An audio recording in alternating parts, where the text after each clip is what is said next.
The Supreme Court directed the executive to take immediate action, including amendment of the UPDF Act and the transfer of the civilian courts of all active cases involving civilians and the military court. However, to date, uncertainty prevails on the status of implementation of the directive of the Supreme Court. For the sake of clarity, I would like to pose the following questions to the Minister of Justice and Constitutional Affairs, to the Attorney General, and the Minister of Internal Affairs. 1. Have the legal advisors to government rendered appropriate advice on the continued pre-trial detention of an ailing Dr. Besigye? 2. What is the legal basis for the continued detention of Dr. Besigye in Lucera? 3.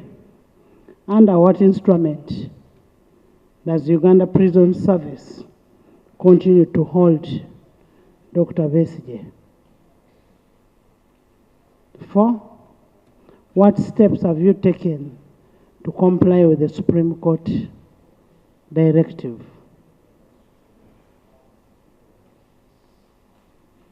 5.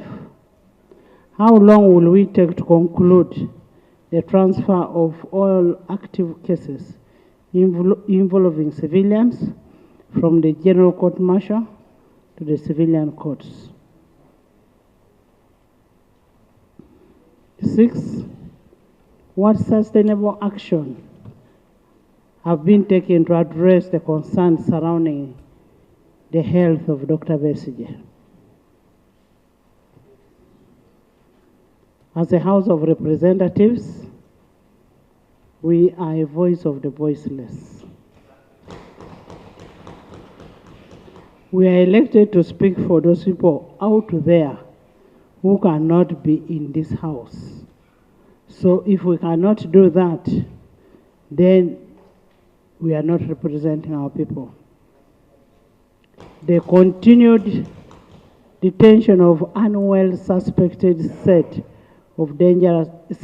a dangerous precedence that may be applied to any one of us. Injustice to anyone is injustice to everybody. Today it is happening to Dr. Besigye, tomorrow it will happen to any of us. There is need to explore other appropriate modalities of confinement, if necessary, than keeping the ailing suspect in unfavorable conditions that may potentially be fatal. I am aware there are legal regimes that govern the pre-trial detention on treatment of suspects with peculiar circumstances, notably the Constitution of the Republic of Uganda, 1995, and the Trial on Indictment Act, 1971.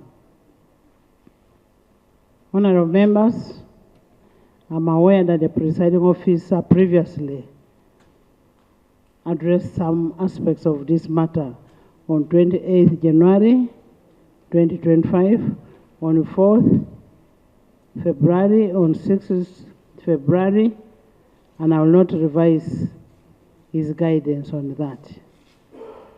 I will therefore invoke Rule 25(1) of the Rules of Procedure and vary the order paper to accommodate to receive an update from the Minister of Justice and Constitutional Affairs, from the Minister of Internal Affairs, from the Attorney General on the questions I have asked. Thank you.